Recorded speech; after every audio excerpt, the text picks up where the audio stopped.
Land. I am the proud headmaster of this fine educational establishment. Helland Hall, private school for young gentlemen, was founded in 1843 and has been providing a quality education ever since. I have always enjoyed teaching. Unfortunately, being a headmaster requires rather more than just teaching. I'm doing my best, but the job is really getting on top of me, and I'm under tremendous pressure to balance the school's finances. The school governors, led by Colonel Walter Loo, are constantly on my back, always looking over my shoulder. I'm quite sure that he and others like him would be more than happy to see the back of me. Bliss lands, Diggory's wife, and at my wit's end. It's not much fun just waiting around for old Grumpy Chops to pay me a bit of attention.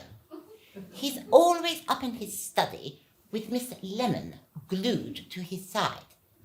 Great for him, but what about me?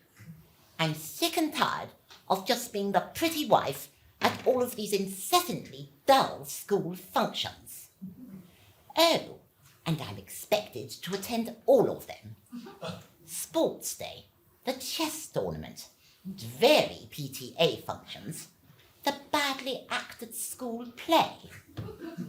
I mean, who could blame me if I wanted to discover a little fun of my own? Philippa Lemon, Mr. Land's personal secretary. I'm here to support Mr. Land, and that's what I've been doing for the past 5 years. Some see Diggory as an austere, frightening man, but he can also be caring and tender, if you're lucky enough to see that side of him. He wants only the best for the young gentleman here at Helland Hall, and I'm here to help him achieve that aim. When Diggers need me, I'm there, 110%. Miss Barbara Trewint Marshall, Head of English and Teacher Governor of Helland Hall School.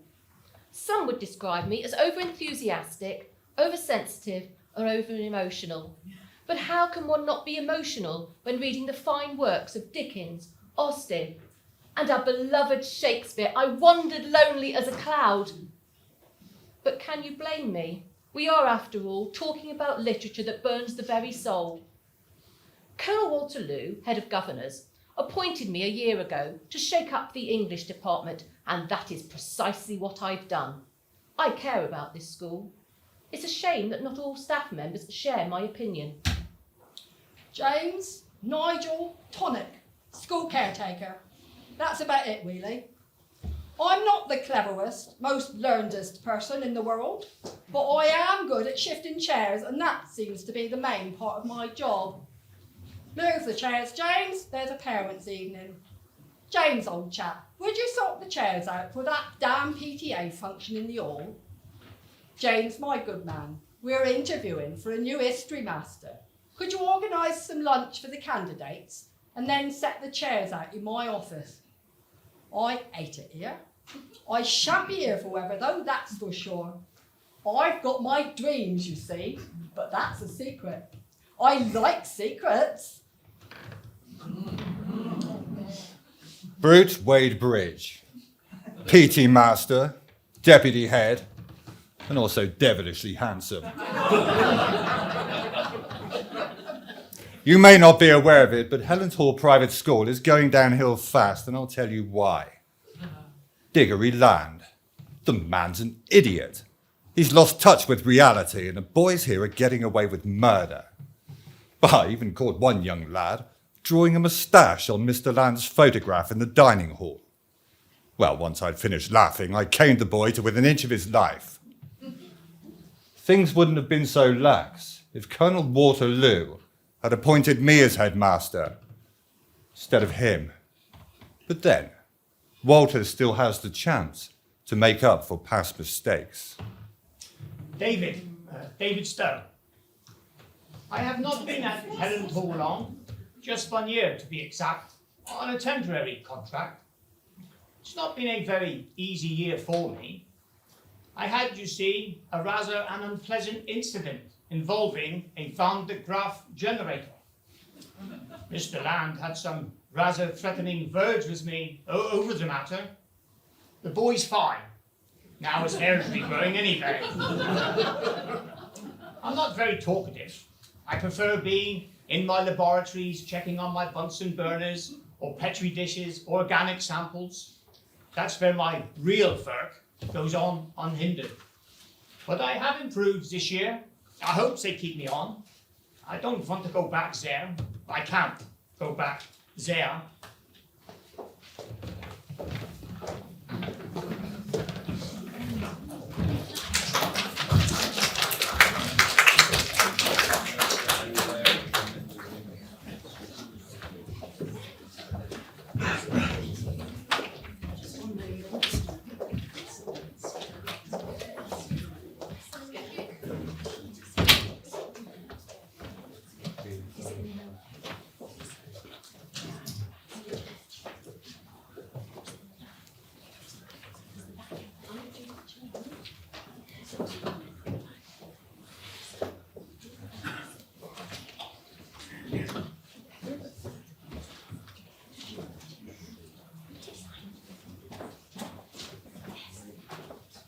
All good things are worth waiting for.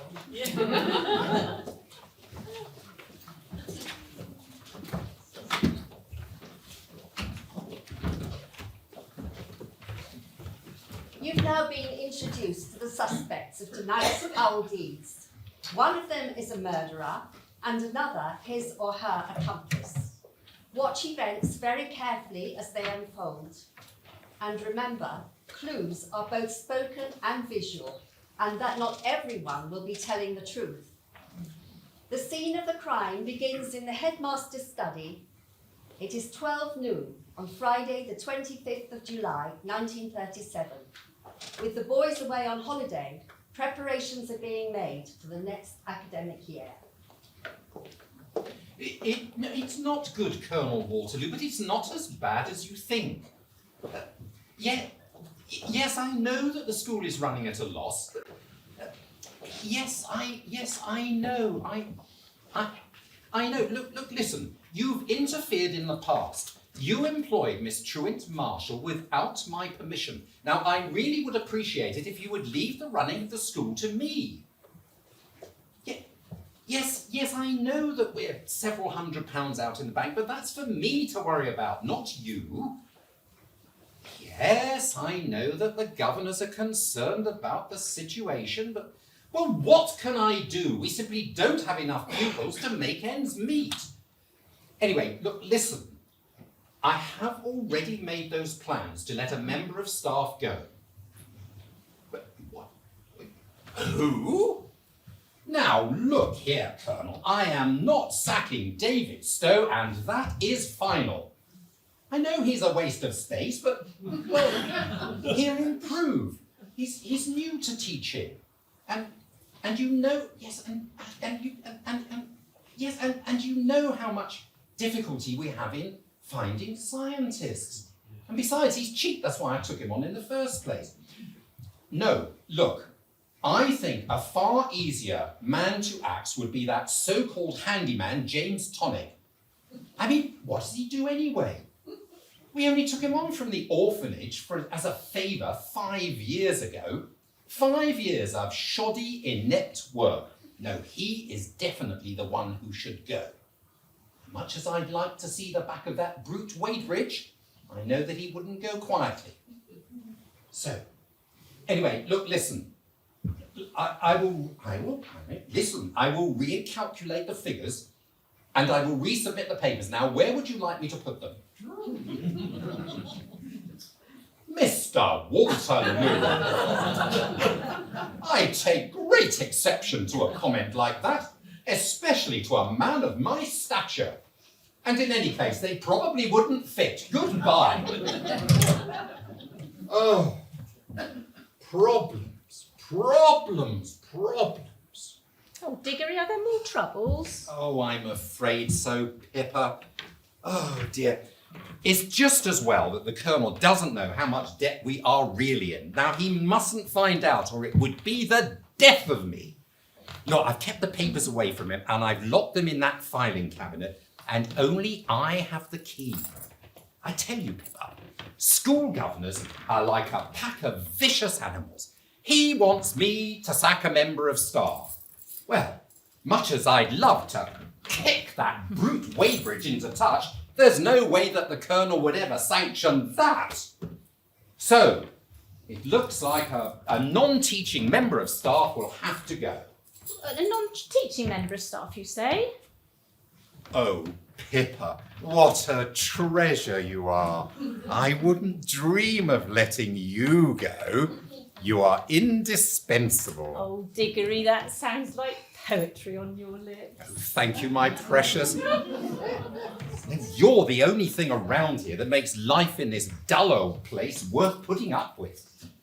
I say, that's an awfully big book you're reading. Oh, it's just a book on gardening. Just taken a bit of an interest recently. I've been just growing a modest crop in the school greenhouse. Pippa, that is so like you. My little rosebud, my little cherry blossom. Oh, let me entwine you in my arms, my little sweet pea. Digger, please. Remember what we agreed. Not in your office. You're a married man and we don't know who could be around. Oh, but if you want, I'll meet up with you later in our secret hiding place. The French department storeroom. Yes, but couldn't we just lock ourselves away in here, mon petit pois? I have the keys right here. Actually, I tell you what, listen to this.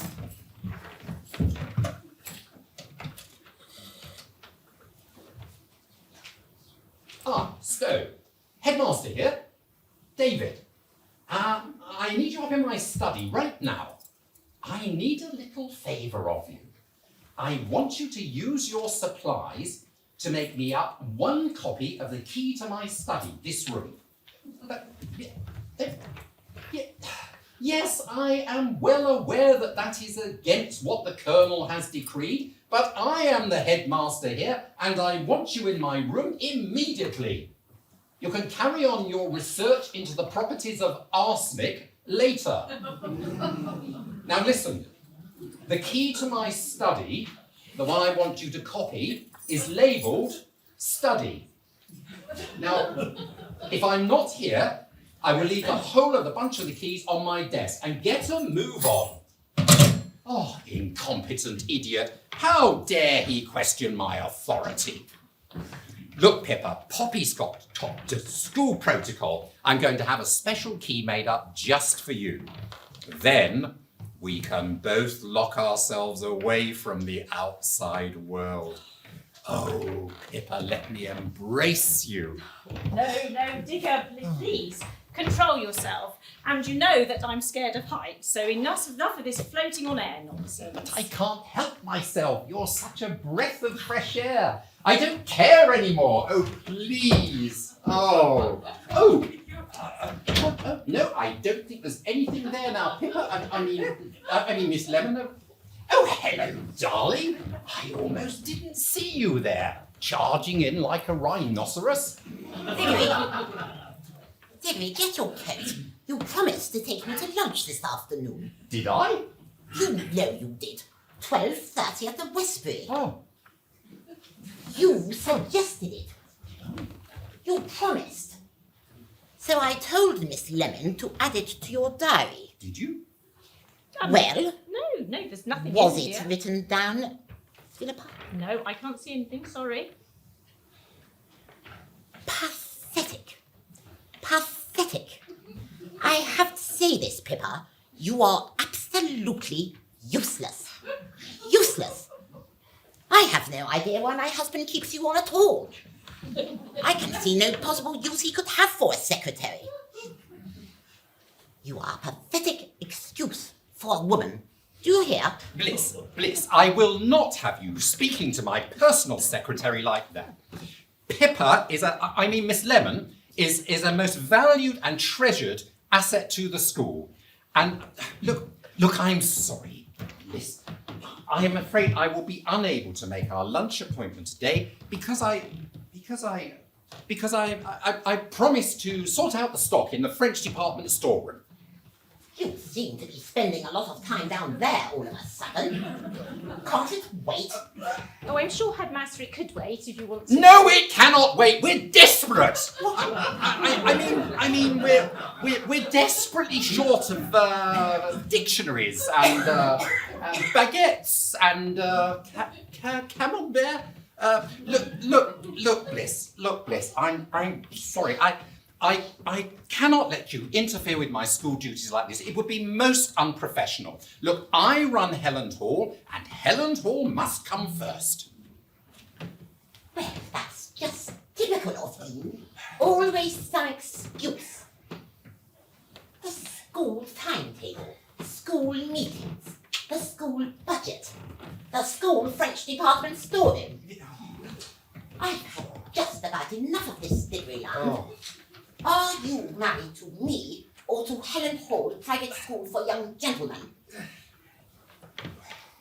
I'm tired of being neglected. I need a man in my life, one who I can trust, respect, and one who's there at least some of the time. Do you know, sometimes I could murder you. I really could. Just don't push me.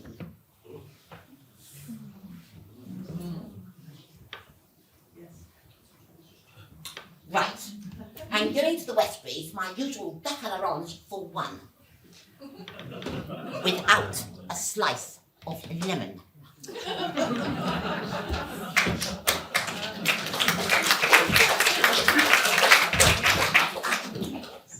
Oh, I'm sorry, Diggory. I didn't mean to cause a scene. Perhaps you ought to. Oh, know. don't be silly, sweet cheek. She'll soon calm down. She always does.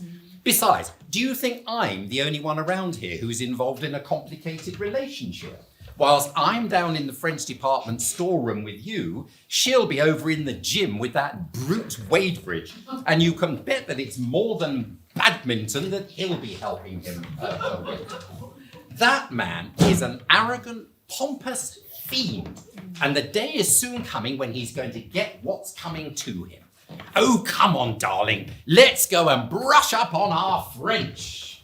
Oh, yes, that's exactly how I used to do it when I was in the ballroom dancing society at Miss Truett Marshall. Hello there. What can I do for you? Finances, Mr. Land. Oh, dear. Do you expect my English department to run itself on thin air? I know you think that maths and science are more important to the boys of Helland Hall School, but can I tell you what a sexist, self-opinionated argument that is? Oh, well, Miss Truett Marshall, that isn't strictly true. What is maths anyway? It's just a bunch of dull, lifeless squiggles. Where's the life, the colour, the poetry? Our masters need to be able to breathe. They don't want to be bombarded by numbers. They want to skip through Keats's Mansfield Park, lie down by Wordsworth's Mill on the Floss, and look at Bleak House or something. And for that, my department needs money. Yes, Miss Truett Marshall, I absolutely agree. Yeah, but It's just- resource it properly. I mean, in my position as teacher governor, I must say that your budget allocation is atrocious. And I happen to know that Colonel Waterloo agrees with me. Oh, yes, I'm sure you're keeping your good friend, the Colonel, fully appraised of everything that's going on around here. You two are thick as thieves, aren't you? Now, look here, Barbara, I am No, telling Mr. you... Land, we need books, plays, anthologies, autobiographies, pens, papers, rubber bands. I can't make a silk purse out of a sow's ear. It was Shakespeare who said that, wasn't it? Oh, I don't know. Neither will anyone else, unless you get rid of that useless science chap. What's his name? Stowe? Oh, darling, I mean Miss Lemon, I wonder, would you mind just leaving Miss Truett Marshall and me just to ourselves, just for a moment? Of course, I'll go make us both a nice strong cup of tea. Oh, that would be marvellous. We'll have a lovely quick cup of tea and then we'll carry on with our French homework. A bientôt. I can't wait. See you soon, mon chéri.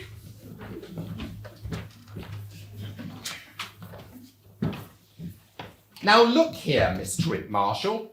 I am fed up with the way that you and the Colonel are ganging up to undermine me. You've only been here at Helland Hall for a year, and suddenly you seem No, to think... look, Mr. Land. The governors are not amused. The warm breath of literature must be allowed to flow through this failing establishment. You will dismiss David Stowe. You may as well throw yourself out of this window onto the... Typical, even that isn't working. I can feel one of my migraines coming on. Sort it, Mr. Land. What, the window?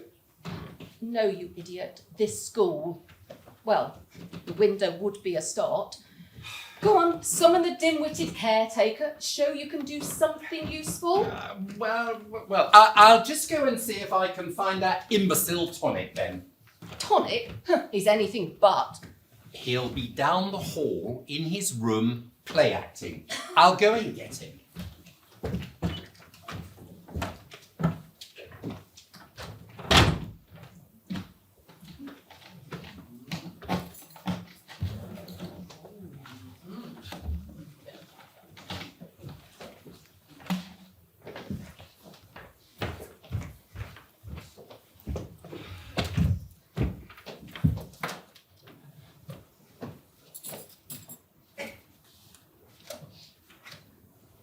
Oh, yes. Yeah.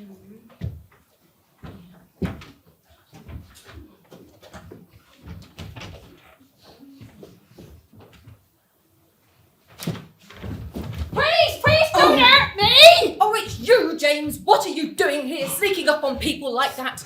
You could get yourself hurt, seriously hurt. You were this far... Oh, don't cry, you poor thing. And what were you doing here anyway? Mr. Land told me to come in and fix that window. Then I got to go and take the chairs from the hall back to the shed for storage, while he goes and have a cup of tea with Pitts. I ain't moving chairs. I shan't be here forever, though. I've got other plans. Listen, James, did you see me looking through that file on that desk? Well, let's just say it's our little secret. Things would be an awful lot safer if you didn't tell anyone. Promise? I promise. I like secrets. I got lots of them. What secrets do you have? Well, when I was younger, I used to like playing tea parties with my sister at the orphanage where we grew up. I liked serving food and dressing up. I don't like Mr. Land, and he doesn't like me either. But that won't matter soon. Soon I'll be away from here once I get enough money. If Mr. Land takes my job away from me before then, I'll kill him. I need the money, you see. I nearly have enough. You see, I have a special dream. Tell me about it, James. I want to own my own ice cream shop. It's a future. I tried some once when I was busy in Europe. You taught abroad. In a manner of speaking, yes. They use something scientific to keep it frozen called dry ice. I wasn't aware. I can recall sitting in a St. Mark's Square in Venice. Cool glass, long spoon, tasted divine. Oh, Italy, exotic. Everybody eats it there, despite the political unrest. I've nearly got enough money for my own shop. I've saved up every penny I could. Some people think I'm stupid, but really I'm clever. My shop's going to be an Italian ice cream shop called Fuericos. Say, Mr. Trent Marshall, would you like a scoop of my tasty vanilla ice cream? Not really, thank you. I'm not asking you, I'm telling you. Have some of my ice cream now. I don't like the tone of your voice, Tonic. I think it's about time for me to leave. I wouldn't talk like that to someone like me. Oh, I'm sorry. Look, I've gone and told you my secret now. You won't tell anyone, will you? Of course I won't. We're just having a little game, that's all. I like playing games.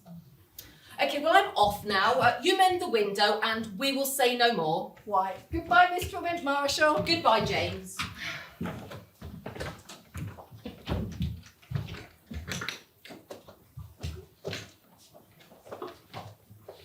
Oh, right, that should do it. Now, Back to my chairs, I think. Yes, and devilish he has. Well, I don't believe it. Digger's finally left his precious office unlocked. But surely the deputy head should have a set of keys to the whole school. Why he feels he can't trust me, well, I find an insult. We all have ghastly things to hide away, Brute, especially headmasters. True enough. Anyway, the cautious fool's finally made a big mistake. His keys are left on his desk. The filing cabinet's open too. This could be my lucky day. Our lucky day. Yes, of course, I mean our lucky day. Oh, Brute, this is so exciting. It's all falling into place. You can find what you're looking for, and then we can be a proper couple. I feel our secret romance is really starting to blossom. Well, I wouldn't exactly say that. Look, Blissy, things are a little too risky right now. You're a married woman after all. Just find the evidence we'd hoped for, and then we can retire for a game of badminton in the gym. Lamb could be back at any second. He won't. Diggory thinks I've gone to the Westbury for my weekly dinner for one. He'll be cavorting with that brazen personal secretary of his. Oh, every time I think of Lemon, I get a sour taste in my mouth. He thinks we don't know. Blissy, you are naughty. Oh, Brute, come here and help me. Steady on now, Blissy. We've got the rest of our lives to squander on meaningless shows of affection. Besides, I don't want you to crease my suit. You know, it's awfully stuffy in here all of a sudden. I think I'll just open the window a fraction. Oh, Brute, I can't wait until the time we can be together. We can be married. And I'll be headmaster of Helland Hall Private School for Young Gentlemen. And we can start a family. And I'll be headmaster of Helland Hall Private School for Young Gentlemen. Tell me when it will be, Brute.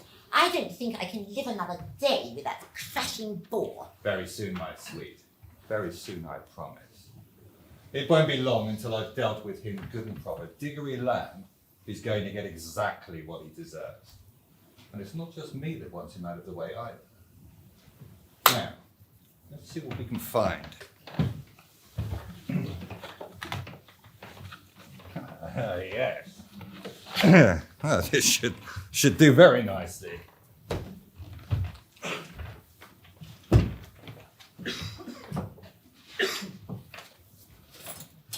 see.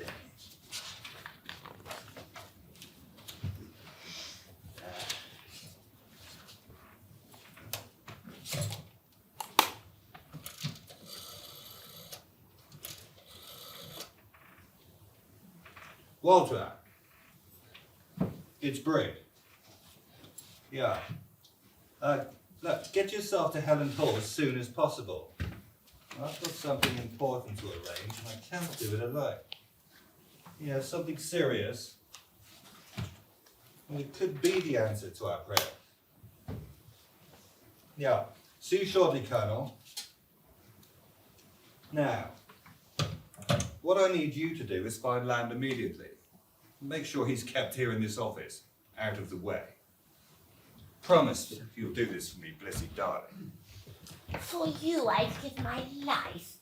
Oh, Brute, when did we get married and be like a proper couple? You do find me attractive. Look, never mind all that nonsense. Just make sure Lander's in here this afternoon. Of course. And then I'll go to the gym and change the butters. Now, what about a cut from the right PT master? Later, Blissy. Look, I want to do some thinking first. This has got to be done properly and quickly. I want to be the new head by the start of the next school year. And things have got to be done according to plans. Come on, Blissy. It's time to put plans into action. It must be, Brute. Diggory won't be back for some time. And you do look so devilishly handsome today. Well spotted, Blissy. I was thinking exactly the same thing myself. But if you want us to be together, you have to do exactly what I say. You do trust me, don't you? Of course I do. Then hurry. Time is important.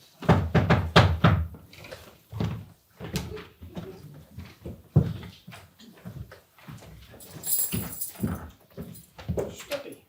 Good. There is it. There is it. Oh, it's got to be here. Somewhere. Oh, 999. Where can it be? Oh, please don't hurt me, Mr. Favourite. Please. Well, what have we here? I smell a rat caught in a big fat trap. I can't breathe. You're choking me. You don't want to do that. Why ever not? Because they'll find me. They're after me. And they will find me eventually. You see, I have information. And I have access to weapons. They will not take kindly to me being killed. They will want to know who did it. I escaped, you see, and now they want me back. But why would I want to kill you anyway? Well, look, despite being a deputy head, I'm not an aggressive man, Mr. Stowe. It's just you startled us while we were checking to see if there was a mouse in here. You see it in here, Mr. Stowe? I can't say that I did. Not even a big, tall rat. Did you see anyone in here, Mr. Stowe? Nine, I didn't. No. Good. You'd better go then.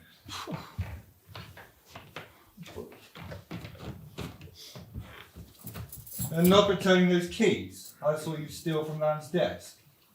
Mr. Land asked me to make a copy of the key for this room for him. I told him the Colonel forbade any copying of any keys. But he insisted, and I don't want to get in any trouble. I've risked my job like this for you before. I'll speak to the Colonel for you, David, don't worry. And when you're doing that, you can make me a copy too. Plus, I need a duplicate key for the filing cabinet as well. Do it in the same way as you copied the gym key for me last month, understood? Oh, you know, I'm not happy with this. Oh, just promise me secrecy. Oh, cross my heart and hope to die.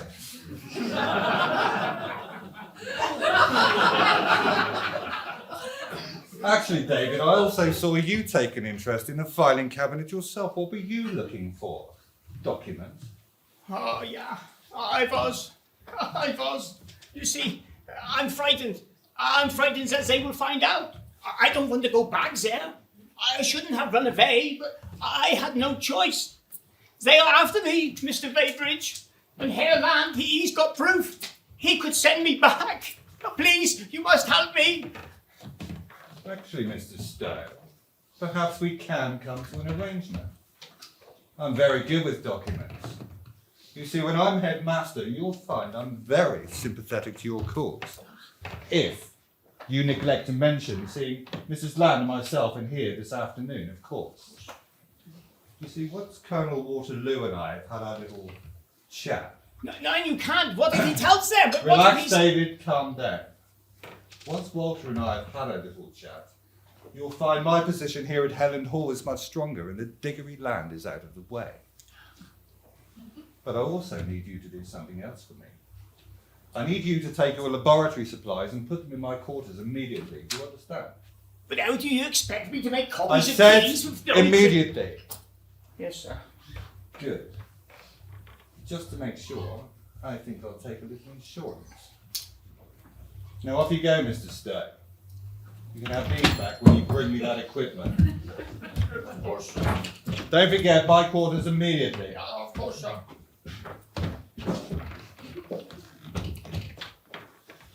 Now to get started. By tomorrow morning, Helland Hall Private School will have a new headmaster, Headmaster Weybridge. That's got a certain ring to it. Now settle down, students. As your new headmaster, I want you to realise that any miscreant behaviour will be punishable by all sorts of... Oh, that's wonderful. Best cup of tea. You're doing so well. Hark! I see that Stowe has taken my keys. Let me see.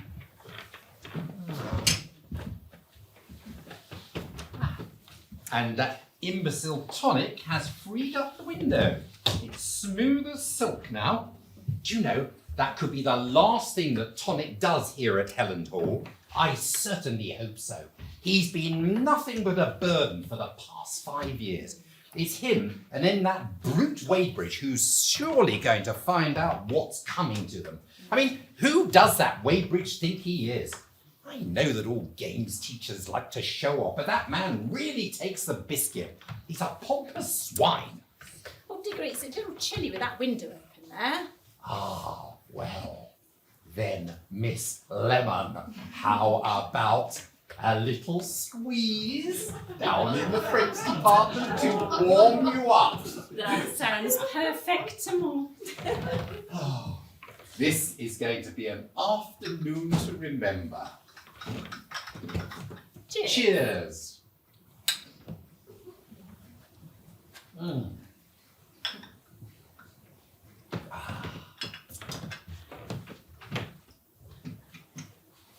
I'll be waiting for my French lesson.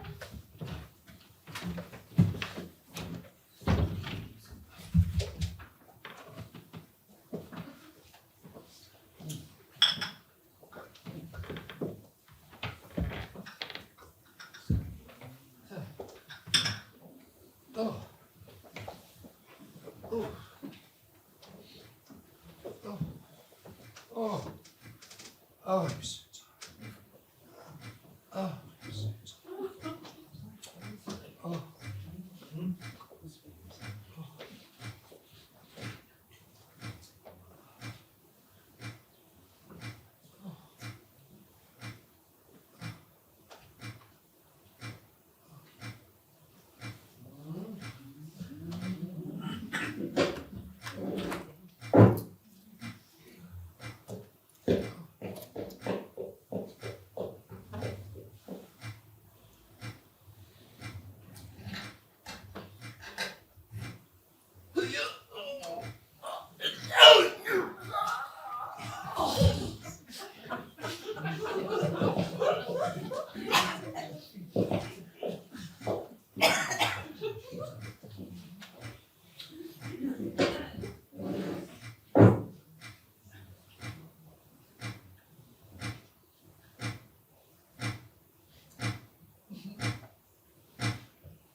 Was discovered, his study door had been strangely locked from the inside. Crucially, a set of keys was left dangling on the inside of the door. Our characters gasped in horror as Brute Wadebridge barged the door open to reveal an awful sight.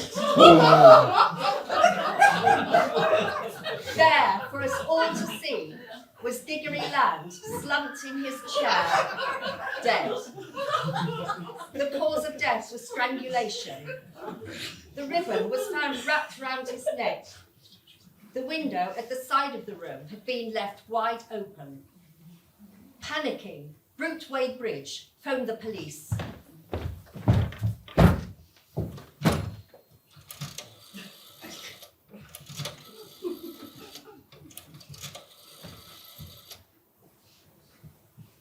Hell, police!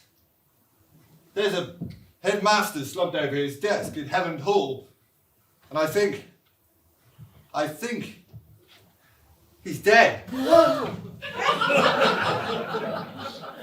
And it was Detective Inspector Chappell who arrived later that same afternoon to unravel this particularly gruesome and challenging crime. Indeed, the inspector will be here after you've had a short breather. This will give you time to discuss what you've seen so far and to consider who killed the headmaster. Act 2 will begin shortly. Thank you.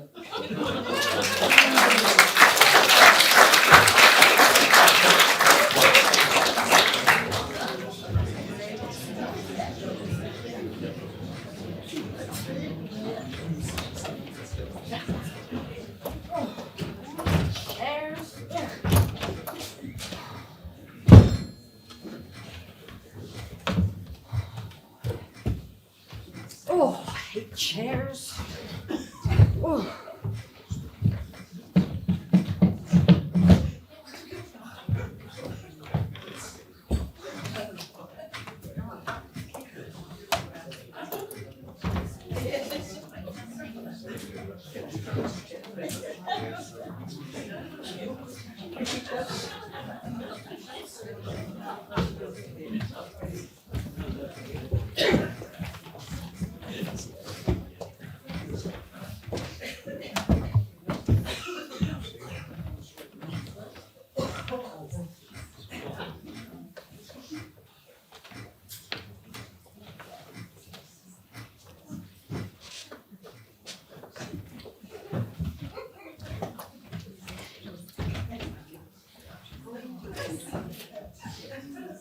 Good evening, ladies and gentlemen. Let me introduce myself. I am Detective Inspector Chappell of Scotland Yard. Following Mr. Wadebridge's distress telephone call, I have ascertained that the 6 of you here were the only ones present at Helland Hall this afternoon. An afternoon where a vile murder occurred. Am I correct? Yes, Inspector. It is now my job to ascertain what happened, when, and by who. It appears to be a most perplexing case. A dead body hunched over a desk in a first-floor room, strangled by a hair ribbon. But who knew that Mr. Land would be in his room? Who had access to this room? How did the killer enter? And with the keys locked on the inside, with the door locked on the inside, how did he leave? Who does the hair ribbon belong to? And the bunch of keys left in the lock. Why were there no signs of a struggle? What was taken from the filing cabinet? So many questions, and yet so few answers. Due to the complex and macabre nature of the crime, it is my belief that 2 of the suspects colluded. This I intend to prove in due course. Now, may I request that no one enters or leaves the school grounds without my permission? Do I make myself clear?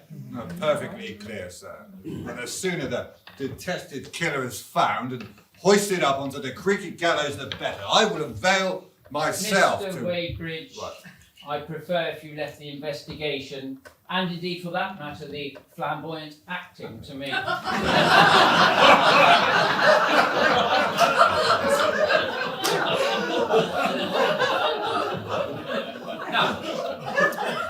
I intend to speak to each of you in private in here.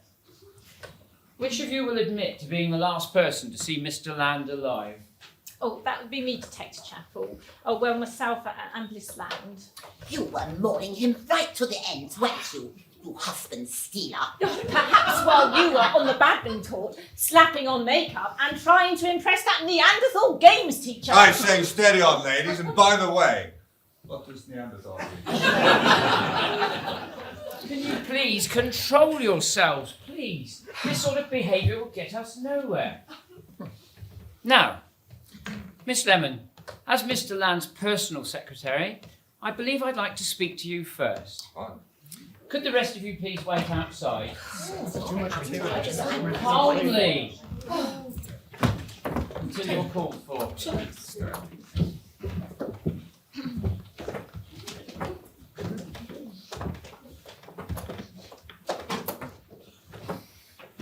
Miss Lemon, it's impossible for me to ignore the allegations made against you. Would you care to explain your relationship with Mr. Lamb? Well, I was his personal secretary, but also much more than that. I don't think it's something of a secret that we're something of an item, romantically I mean. His wife didn't understand him. Bliss Land drove Diggory into my arms. She didn't realise that being a head teacher was such a demanding, high-pressured, full-time job. And when Diggory needed kindness and affection, she wasn't there. So I took over, gladly. Oh, forgive me, Inspector, I'm a bit emotional. Yes, of course. So you were with him this afternoon, just before his death? Yes. There was just a small matter of seeing to the study window, but once James Tonic, the caretaker, had seen to it, Diggory and I, we toasted our good fortune and then left to go to our private place to be alone. We used to rendezvous in the French department storeroom. However, we'd only gone a few paces down the hall when we bumped into Mrs. Land. It seemed like she'd been waiting for us, and she demanded that Diggory return to his office straight away. She was hysterical and she wouldn't take no for an answer. Well, her tirade, it upset Digger, and he said he felt dizzy. And so he left us both and returned to the office alone.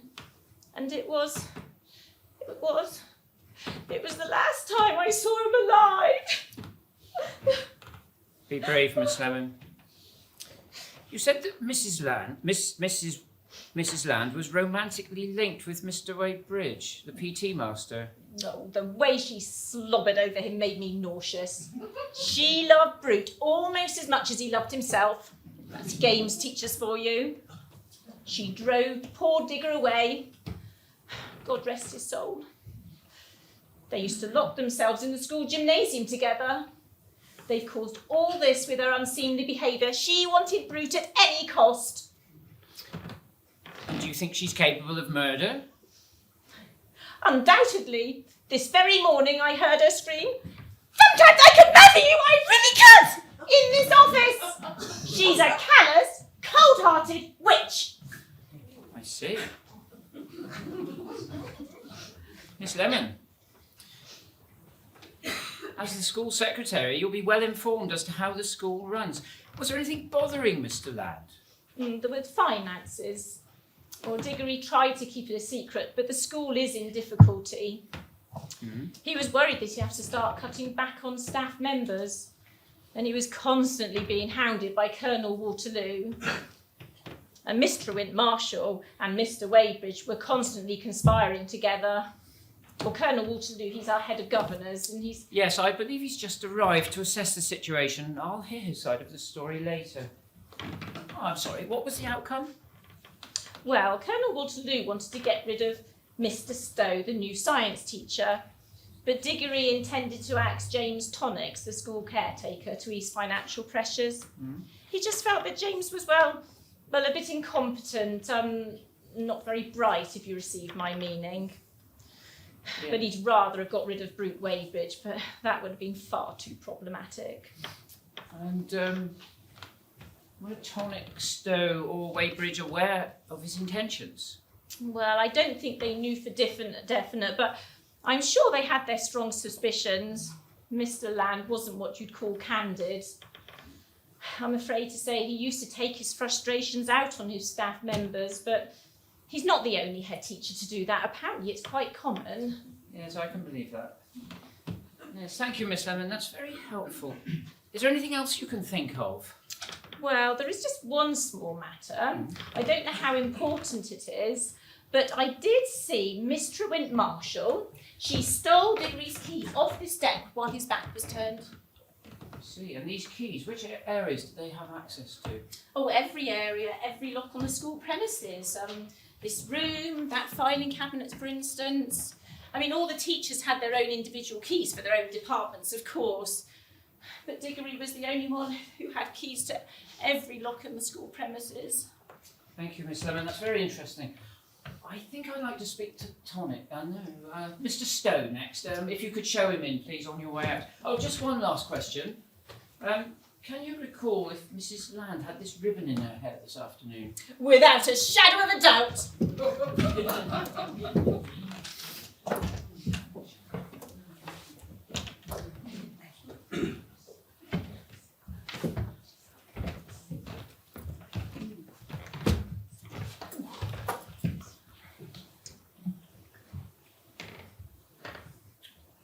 Mr. Stowe, after seeing Miss Lemon so distressed, you look remarkably relaxed.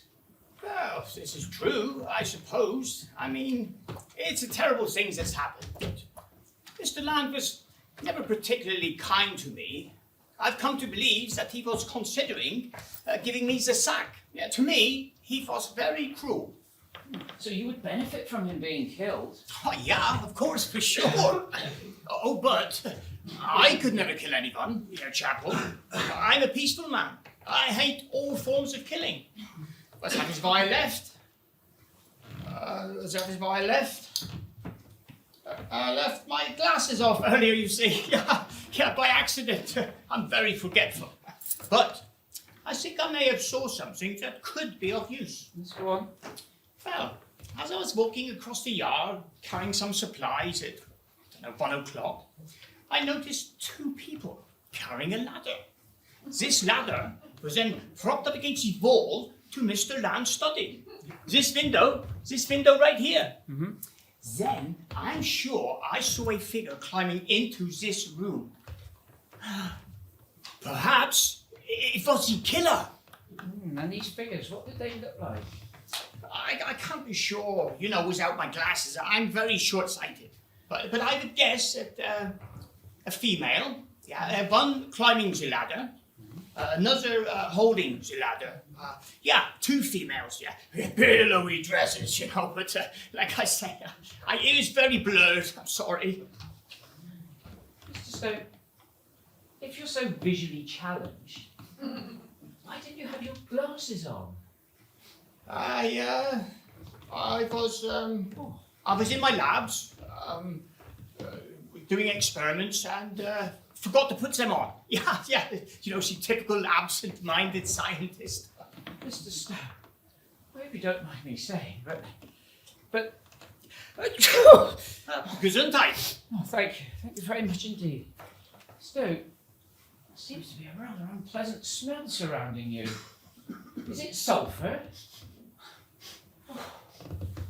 It is indeed, Inspector. Yeah. You see, I was in my labs moving around my supplies, and a bottle shattered, and I'm sorry, I should have washed, but I didn't know there would be a murder this afternoon, did I? Didn't you? 9. I see. Mr. Stowe, at this moment in time, it seems that Mr. Wade Bridge will become the new headmaster. How do you feel about that? Very happy indeed. I feel that he is a fair man. I have an enormous amount of respect for him. He's a good teacher, a strong teacher, that's what I mean.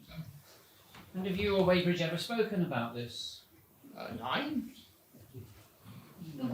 Have you spoken to Weybridge at all today? No, and I haven't been anywhere near his office today either. Thank you, Stowe. I don't suppose you would recall if Mrs. Land had this ribbon in her hair today? No, sorry, Inspector, I don't recognise that at all. Thank you very much, Stowe. That's very interesting. I think I'd like to speak to Tonic next. Before you go, do you think you could pass me the keys back that Mr. Land left for you today?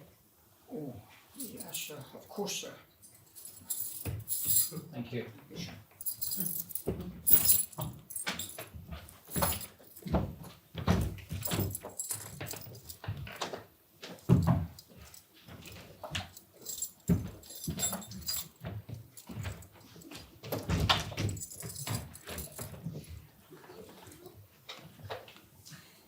Tonic, it seems the headmaster was considering terminating your employment. How long have you worked here? 5 years, I think. long enough to get to know each other. You didn't get on. He was too hard on me, sir. He used to pick on me. Mend this, see to that, get those chairs moved, always chairs. I did as best as I could. Caretaker's job is the worst job in any school. I shan't be here forever, though. I have my dreams, you see. Dreams? Ice cream, sir. Everybody loves ice cream. I bet you do. Tonic, I hardly think... Of course you do. Well, as soon as I can afford it, I'm going to buy my own ice cream shop with a spectacular Italian theme. And it's going to be called Frederico's. Ah, mamma mia! A scuba de chocolate for the inspector. Bella, Bella. What do you think? I think, Tonic, I'm beginning to find you a little flat. No, listen, Inspector. No, you listen to me. This is a murder inquiry. Haven't got time for this ridiculous play acting. Oh, of course. Sorry. Keys, Tonic.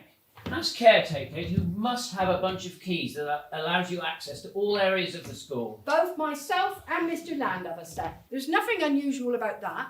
I have to complete duties all over the site at all times of day or night.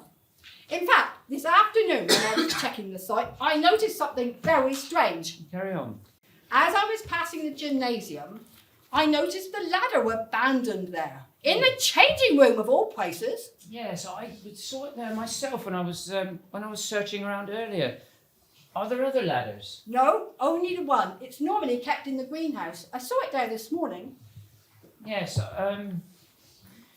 The greenhouse is about the only place that isn't locked. yes, I know. I was going to ask you if the greenhouse was normally It locked. wasn't. Strangely. I mean, who'd want to steal a few pranks? Who'd want to steal a few pranks, despite the chrysanthemums looking spectacular? Yes, I must take another trip down there to see them. Tell me about this ladder. Is it heavy? Would it take more than one person to lift? It's solid oak. It would definitely need 2 people. Thank you, Stowe.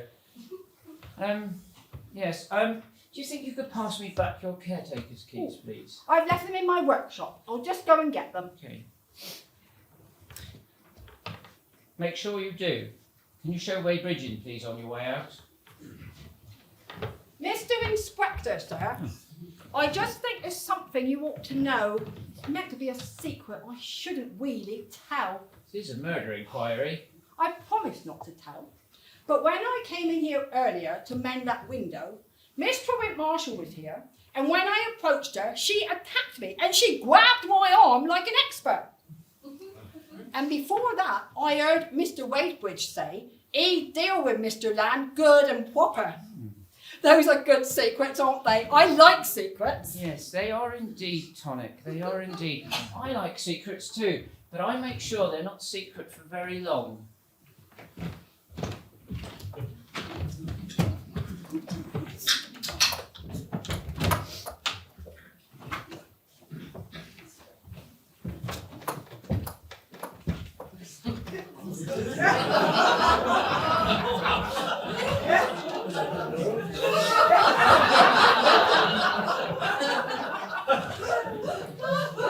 You won't be, sir.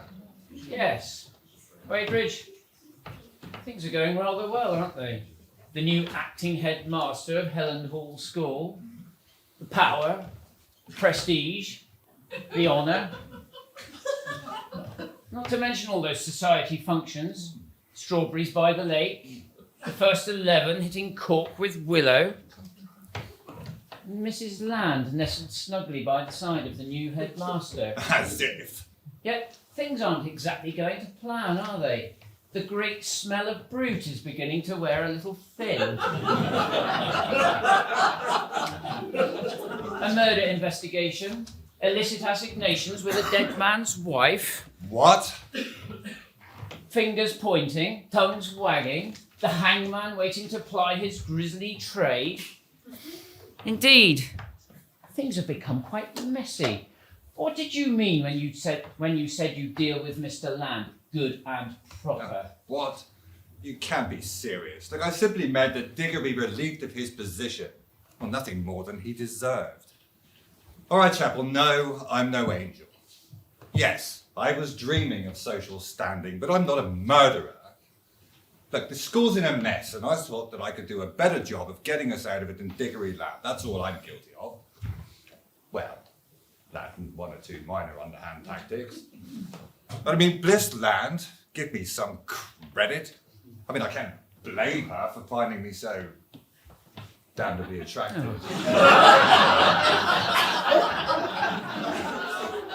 But do you honestly think I've been seen dead with that neurotic, self-absorbed trollop? All right. I admit I strung her along to get information about the school, but did I love her? Never. And if she thinks there's something between us, it's come from her own fanciful and deluded imagination. Well, I feel sorry for her if she wasn't so miserably pathetic. Can you tell me where you were this afternoon? I was in the gym with Bliss all afternoon, playing badminton. I think it's time I got rid of her. She's becoming a nuisance. Get rid of her? Oh, just a figure of speech, Inspector. They trip so easily from your tongue, don't they? So you were nowhere near this room this afternoon? Well, that's what I said. And Mrs. Land will corroborate this? She will. And do you know anything about a ladder appearing inside the gymnasium? What? A ladder! Is this a joke? Do I look like I'm laughing? No, Inspector, I didn't see a ladder. Really? One might think you were never there at all. Can you tell me who has a key to the gymnasium? Well, other than the two schoolmaster copies, just myself. It's my area, but I always make sure it's locked whenever I'm not there. Oh, and Blissy. Oh. Well, I'm afraid I thought it'd be easier for us to use the facilities if she had a copy too. Well, I asked David Stowe to make us a spare last month. He's very good at that sort of thing. Well, Blissy and I play a lot of badminton, you see. It keeps her occupied, and there's my rather fetching hair. Ruth, Ruth, I couldn't bear it out there without you. I hope you've told the Inspector everything. Everything. You see, Inspector, we're in love. And we have been for a long time. I know it's horrible about Diggory, but that relationship died several years ago. Philippa Lemon sorted that. Scheming floozy. Brute and I have got a new future ahead of us. We're planning on getting married, aren't we, Brute? Brute? Don't quite know what to say. Mrs. Land, I get the feeling we're both being lied to. Brute, tell him it's all true. Tell him we're in love. Brute. Brute.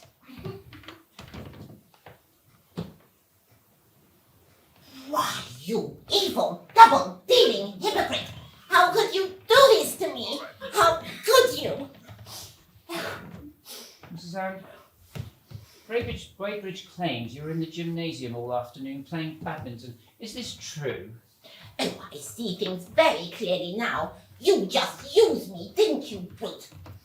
I was a dispensable stepping stone on your ambitious crusade onwards and upwards into the headmaster's nicely aired study. Not to mention the substantial wage packet that goes along with it. You're better than those naughty little boys that scrawled rude little messages across the examination desks. Well, Inspector, we were in the gym this morning, but definitely not there this afternoon. Blissy.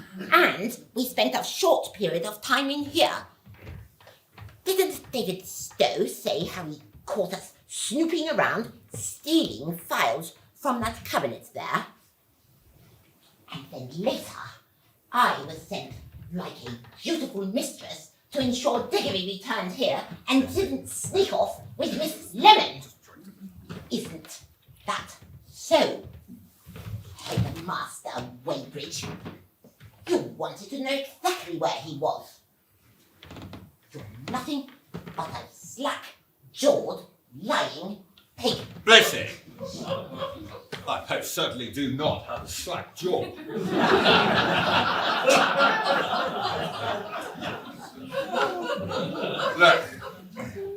Look, I'm sorry. I'm sorry, I really am. Look, I never meant to. Hey, what's the use? Wadebridge, you will ensure you pass the files back to me that you took earlier. Yes, of course. You can have them straight away. Mrs. Land, this must have come as something of a shock. I know PT masters have a reputation for being insensitive and overbearing, but for once I thought I'd found one that was different. Mrs. Land, what do you think Wadebridge was doing in this room earlier when he was snooping around? I'm not totally sure. He always had it in for Diggory ever since he promoted ahead of him. Staff rivalries never disappear, sir. They just ferment and fester. There was never much love between them. And with the school struggling, Brute's constantly looking for ways to manipulate Colonel Waterloo. Perhaps even stringing me along was part of his plan to victimize Diggory. Do you think Wadebridge could be our killer? A few moments ago, I would have said no. Yet he totally fooled me. He's a very good actor, Inspector. I beg to differ, Mrs. Land.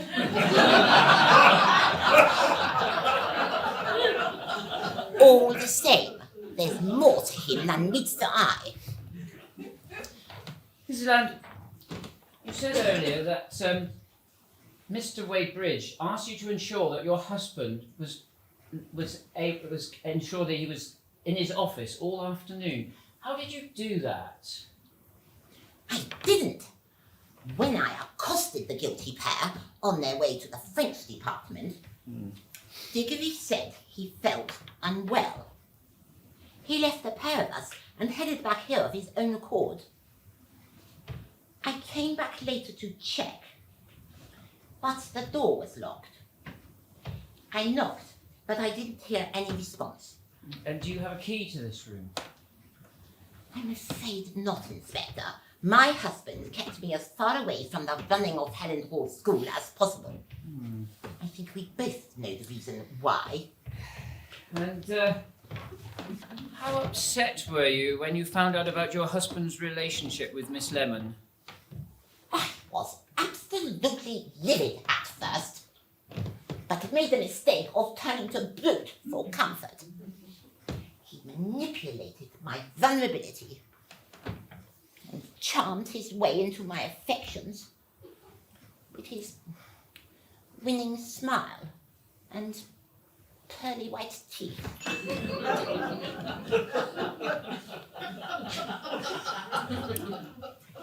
He took my mind off things for a while. It's him I could murder now. As a figure of speech, Inspector. Oh. All that badminton, what a waste. And you are aware that the hair ribbon, the murder weapon found wrapped around the neck of the victim, belonged to you. Can you tell me about this hair ribbon? It's my favourite hair ribbon, and I was wearing it today. The last time I saw it was when I changed for badminton.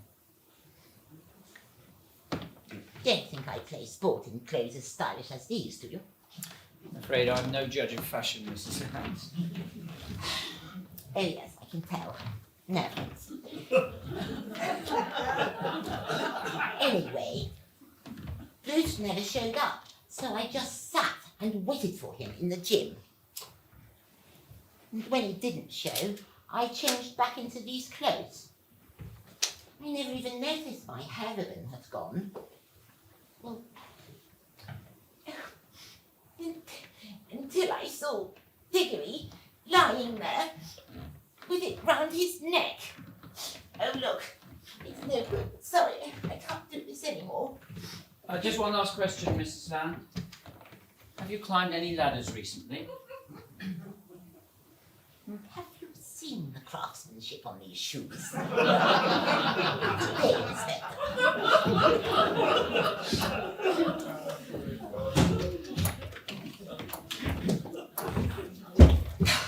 Well, I'm sick of waiting out there. And before you ask, no, I do not like climbing ladders. Do you realise you're in danger? These are dangerous times, Chapel, dangerous times.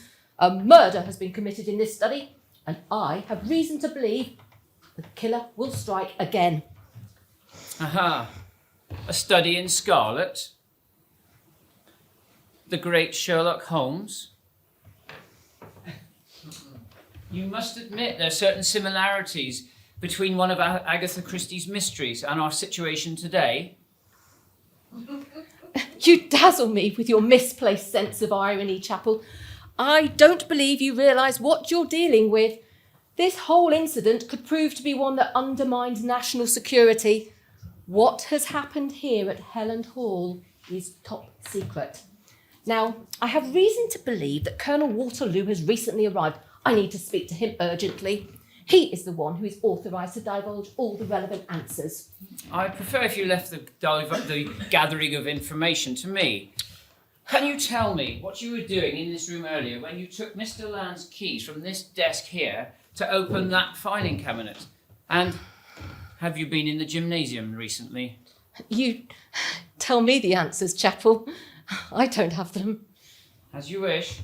I think you were looking for something.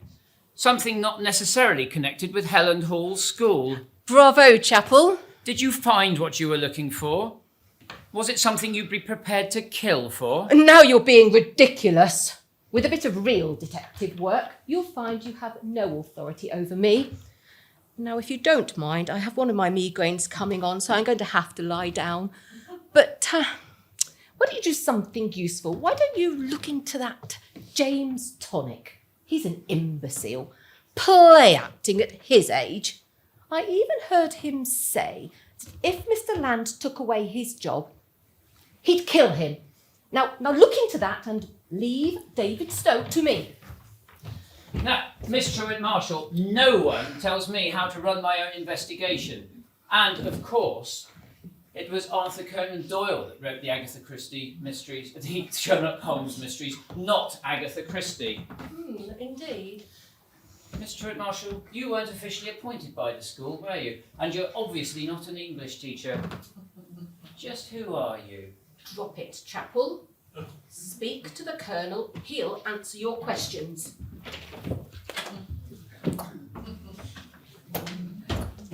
Ladies and gentlemen, as Miss Truant Marshall suggested, I do have a few things to look into.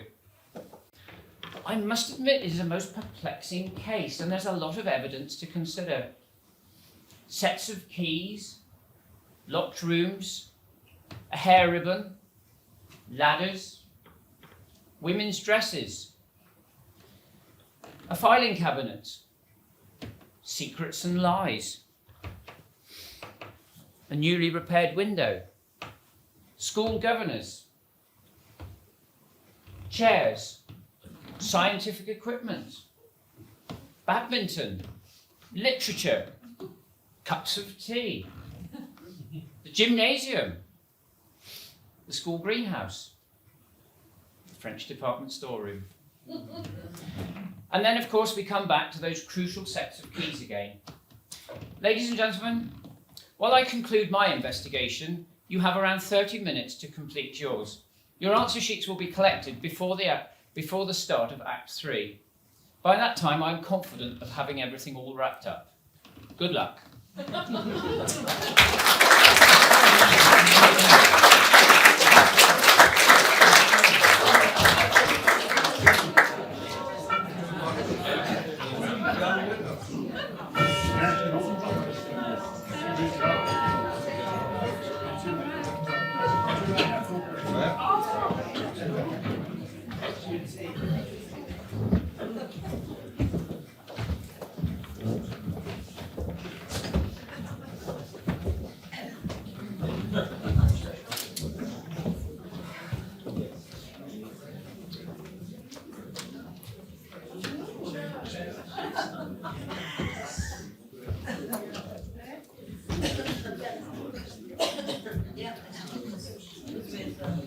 Welcome back, ladies and gentlemen.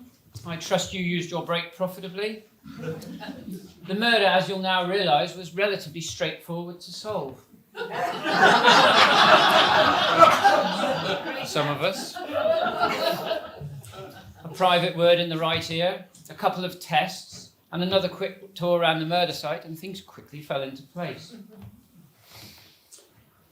Helland Hall has revealed itself to be a hotbed of misguided lust,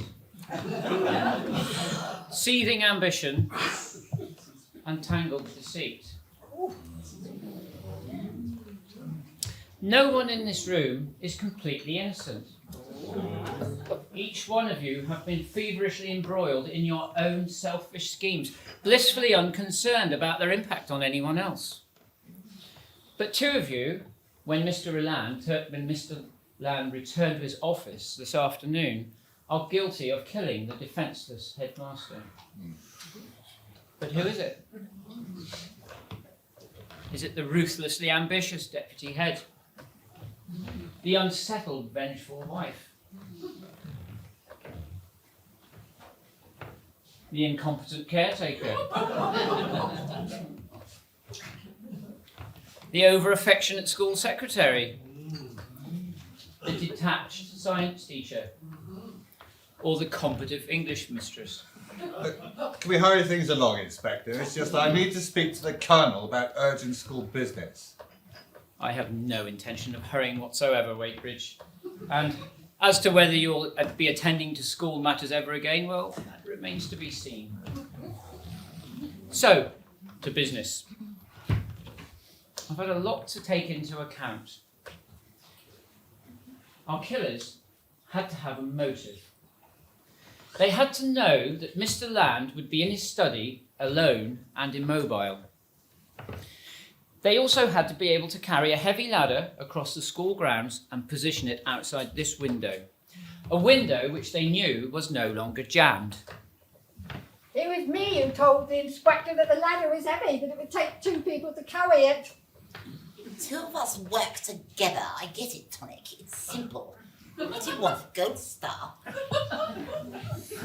Entry to this room was via that window, a window which was subsequently left open when the killer exited the room. Crucially, our killers locked this door from the inside to allow themselves sufficient time to carry out their sorry business on the headmaster, using Bliss's hair ribbon as the murder weapon. I keep telling you, Inspector, I lost my hair ribbon in the gymnasium. And there was a complicated business of disposing of the evidence. But in its essence, the whole solution to this distasteful case revolves around keys. Mr. Land was not in possession of his own bunch of keys, so he could not have left them in that door. Indeed, when we discover who left those keys in that door, we expose our killer. I told you, Inspector, there are just two full bunches of keys to the school. I know how this school runs intimately. Getting intimate seems to be in your job description, Waybridge. And you did have copies of individual keys made for you by David Stowe. Oh, please believe me, I had no Oh, choice. stop whining, all of you. Look, Inspector, I only asked for copies of individual keys, not a whole bunch. And the ladder was too heavy to be carried alone. Thus, two people are connected with the murder of Diggory Land, as confirmed by Mr. Stowe's sighting. Two people in possession of one of only two bunches of keys. Well, Diggory had one of those bunches of keys. And I have the other. I am caretaker, for goodness sake. This is ridiculous. And you all played quite a game of pass the parcel with Mr. Land's keys in this room earlier, didn't you? But that's enough conjecture. It's time to unmask our killers. Miss Truant Marshall, you are obviously not an English teacher due to your inadequate knowledge of English literature. But I like how the clue Marshall and your European travels link you to our military forces. Barbara, can you reveal your true identity? It's okay, I've confirmed things with the Colonel. He's most anxious to assist when he realised that Helland Hall School could be the scene of a national scandal. My name is Barbara Q. Barbara Q.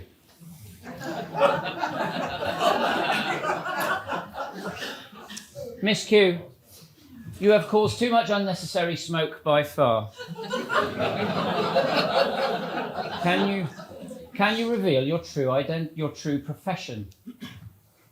I work for the British government as a secret agent. Tonic suspected that your combat skills were too developed, even for an English teacher. And it's no coincidence that that a member of the British Secret Service arrived at Helland Hall School exactly a year ago, at precisely the same time as another member of staff. Miss Q, you were appointed by the Colonel without Mr. Land's approval to keep an eye on a certain science teacher, Mr. David Stone. Or should I say, David Verstauen. No. You still have traces of your German accent.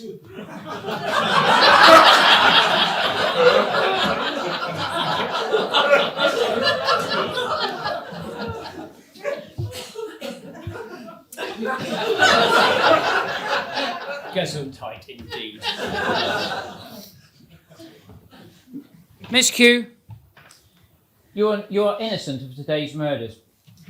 You're far too concerned with neutralising the threat of a German invasion than neutralising Diggory Land. Correct, Chapel, and I apologise for being rude earlier. I'm working undercover, investigating a mysterious German citizen who left his employment from a chemical warfare factory in Germany to seek employment in one of Britain's prestigious education establishments. We felt that David Verstauen was a threat to the country. It was he would use false papers and references to obtain his employment here at Helland Hall. So it was his job file I was looking to obtain to check his credentials. I stole it from the filing cabinet earlier today using the keys that Diggory had left on his desk. I didn't take the bunch away. I didn't leave them in the lock. I just simply found what I was looking for and then I left. So, that's why I couldn't find the papers. Fraulein Marshall, she took them. Oh, please help me, Inspector. I ran away from my fatherland when I saw how my government were treating people. I am chemical scientist, yeah, but only interested in science for good, not for war. I'm a peaceful man, but I know that they are after me, and I'm scared that they will track me down. Which is why the Colonel has arranged for you to work for the British government under complete protection. In order to monitor you, the Colonel used his influence to get a job for Miss Q at the school. He first needed to identify you and then use his influence again to remove you from your post. All hush-hush, of course. In future, Verstauen, your talents will be utilised for a passive British venture. Wunderbar! Wunderbar! Oh, danke schön, Inspector. Oh, danke schön. I say, steady on. I'm sorry. I'm sorry that I lied to you. Herr Weybridge scared and blackmailed me. We were both in here this afternoon. He threatened me. That's why I lied to you. I'm sorry. I just can't go back to Germany. Mr. Verstauen, talk to me about keys. Everybody wanting extra copies. Everybody threatening and bullying. Brute forced me to make a gym key for him last month. You can have that back with pleasure. And Herr Land and Herr Weybridge both demanding extra keys for this room or for that filing cabinet. I could not do it for them. I tried to tell Brute, but he just shouts at me, "Move your equipment." How can I make copies of keys with no equipment? There were no bunches, Inspector. I handed the keys back to you. Herr Land's bunch of keys. Verstauen, although you lied to me earlier, you too are innocent of today's murder. You could not have left a bunch of keys in that lock, and you're far too terrified and short-sighted to make an effective killer. Thank you, Inspector. Oh, thank you. Thank you. Which leaves us with just 4 suspects. The unpredictable caretaker, the devious wife, the marriage-wrecking secretary, If Blissland had been more attentive, then Digger would never have strayed. Or the vain, self-seeking deputy I head. say, steady on, Inspector. I'm not self-seeking. But with a face like this, who can blame me for being a trifle vain?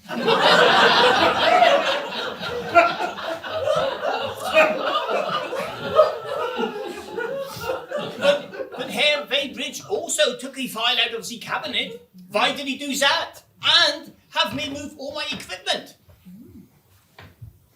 Mr. Weybridge, like all deputy heads, is ruthlessly driven by ambition. He was prepared to lie, cheat, bully, and scheme his way into becoming the new headmaster.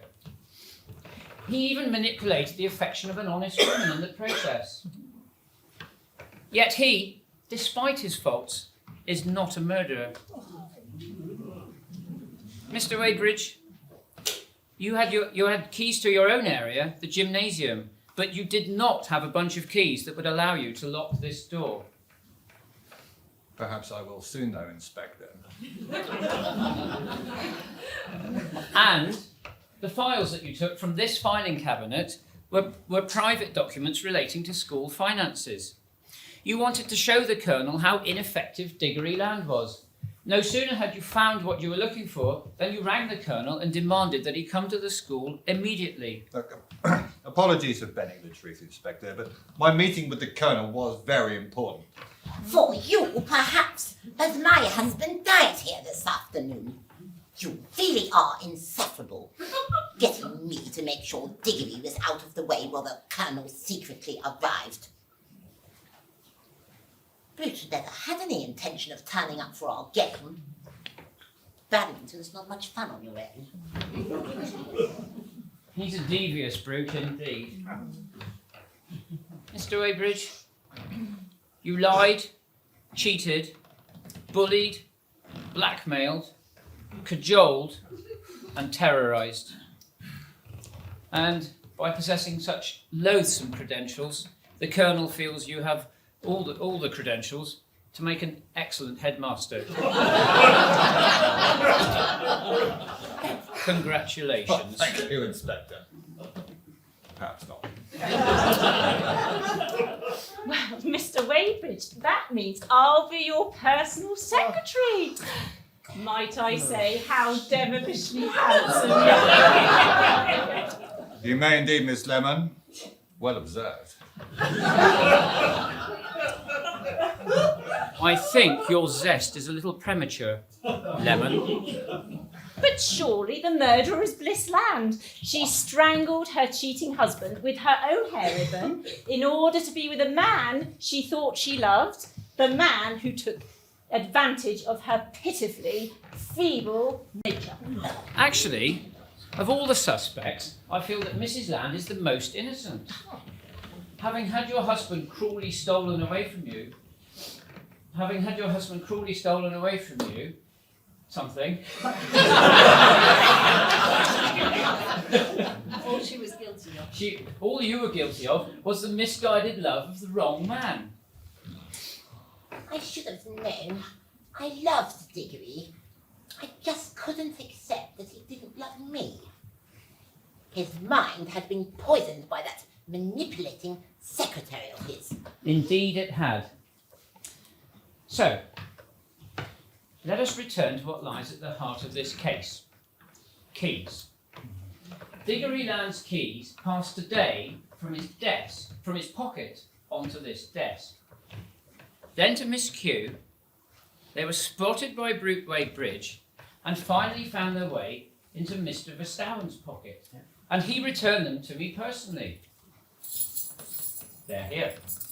So, if you have Diggory's keys, then the only other ones in existence, the ones that must have been left in that lock this afternoon, Belong to James Tonic, our school caretaker. And they call me a swine. You are the swine.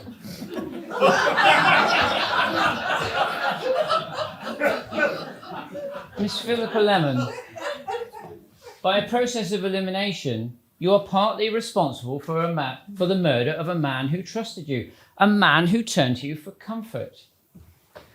and all to protect your co-conspirator, your brother, James. It's a lie! Tell him it's a lie, sis!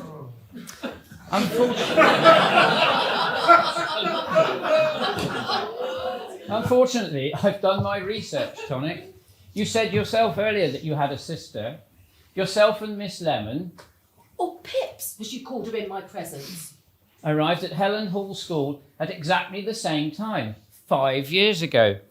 More than a coincidence, I felt. Older sister protecting her volatile brother. You even reacted violently to me today. And me too. I've located your orphanage. It seems there's quite a history of instability. Older sister protecting her troubled brother. You idiot, I told you to keep out of trouble until you had enough money for that stupid ice cream shop. Leave me alone. You always bossed me about him when we were kids. It seems that mealtimes were especially problematic. Mealtimes when ice cream was being served. You see the others. They would not listen to me. They would not listen to the great Federico. Oh, Jimmy, shut up! There never was or is a greater Federico! You mentioned yourself that you nearly had enough money, so how upset you must have been when Miss Lemon told you, having milking her specially gained influence with Mr. Land, that you were to be dismissed. She reacted all too strongly to the prospect of her brother being fired. Miss Lemon had no romantic interest in Mr. Land. She was just using her position to pry into the running of the school. And it's always the school secretaries that know everything that's really going on in any school. Mr. Land told the Colonel on the phone right at the start, James Tonic would be an easy person to axe. I mean, what does he do anyway? No, it's him that's got to go. Lemon overheard this, and from that moment onwards, Mr. Land's fatal date with destiny was sealed. And Tonic even admitted to me that if Mr. Land took away his job before he'd saved up enough money for his shop, he'd kill him. At the earliest opportunity, evil sister and deranged brother conspired. They executed a previously devised plan. Once they'd established that Mr. Land would be in his office in the afternoon, both Lemon and Tonic acted quickly.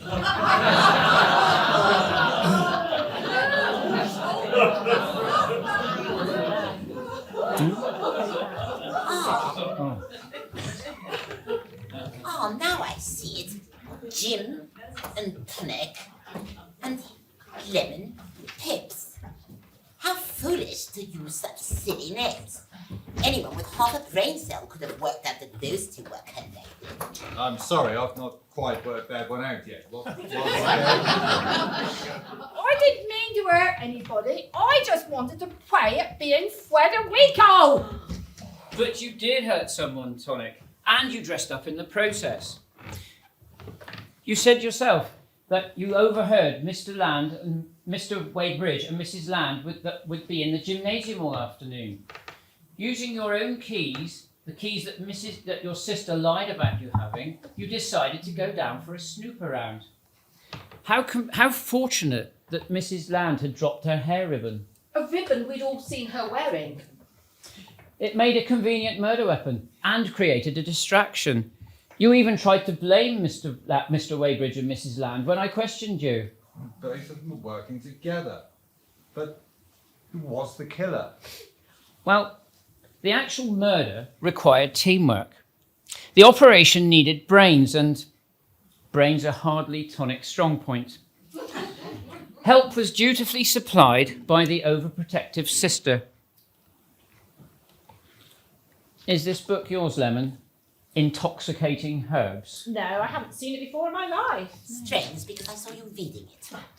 Even more strange is the fact that some of the most powerfully intoxicating herbs found in this book are also to be found in the school greenhouse, right next to where a ladder had recently been taken. Tonic brought this to my attention himself.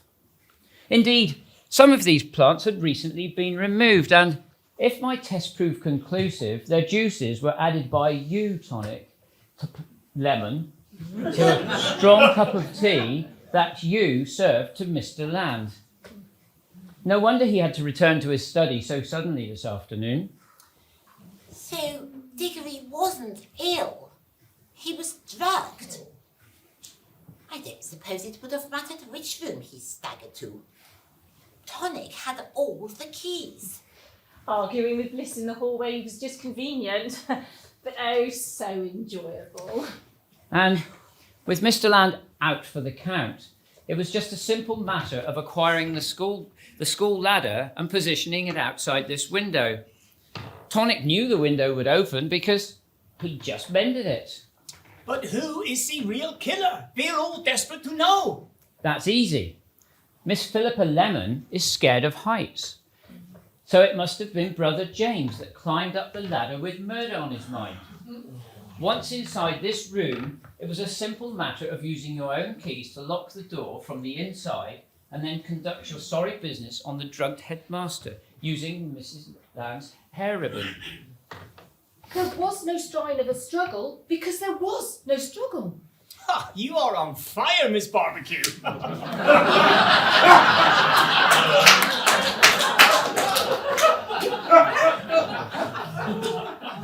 I've proved conclusively that the bunch of keys left on the inside of this door had to belong to James Tonic. You were unable to show them to me earlier when I asked you. They were not in your workshop. They were hanging on the inside of this door. Oh, do I have to do everything for you, you brainless simpleton? Oh, don't shout, Pips. I hate it when you shout. But the saddest part of it all is that this whole sorry business was conducted with Tonic, disguised in his ice cream vendor's smock. It was you, Tonic, that Mr. Verstauen saw climbing down the ladder, not in a billowy dress, but your smock. I did not have my glasses on, you see. I searched your room, Tonic, using the keys that Mr. Verstauen gave me. Is this the gown in question? Yeah, that's it. That's the clothes I saw. How dare you! How dare you touch the clothes of the great Alfredo Rico! I spit on you and your family! Mr. Waybridge, would you kindly prevent Tonic from spitting on anybody? With great pleasure. Come here, sir. And then it was just a simple matter of disposing of the evidence by putting the ladder in the open gymnasium, just to frame our sporting lovebirds. James Tonic, I'm arresting you for the murder of Diggory Land, and you, Miss Philippa Lemon, as his accomplice. Miss Q, that's your Q. Barbara, it's better when I say Barbara. This is your cue to apprehend Miss Lemon. Certainly. This is a line of work I am much more comfortable with. I believe combat training should be available to all teachers. You think you're so clever, don't you? I've always found chapels to be chilly. There's no need to be quite so bitter. The great Federico will have revenge! I've heard it said that revenge is a dish best served cold. But this is the first time I've had it promised with chocolate sauce and sprinkles. Mr. Waybridge, Miss Q, would you do me the honour of escorting these two murderers out of this room and into the arms of British justice? Certainly. Let me get the door. Thank you, Verstauen. Come on, you get off. Come on, boy, leave the Come on!